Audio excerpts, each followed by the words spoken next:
So if you look at the traditional definition of Americana, it's a genre that happened out of typically what's considered American music, country, folk music, hillbilly music, and interestingly enough, out of those, rock and roll is also considered a combination of all those same things. The difference is rock and roll includes jazz, which Americana doesn't. They have virtually the same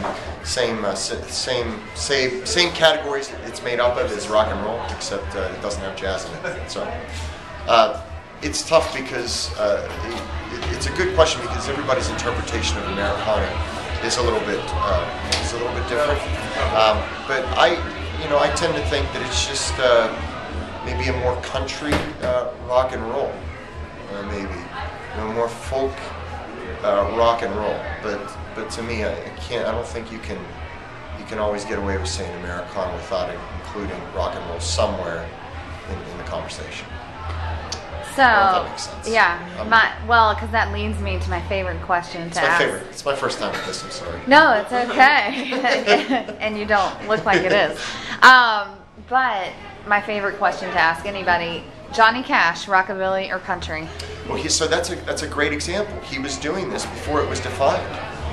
So it's, I guess you would have to, base him on his breadth of work, which is tough to do. I would say country, though in the beginning it definitely in the beginning it was rock. It had rockabilly before it was rockabilly. I think.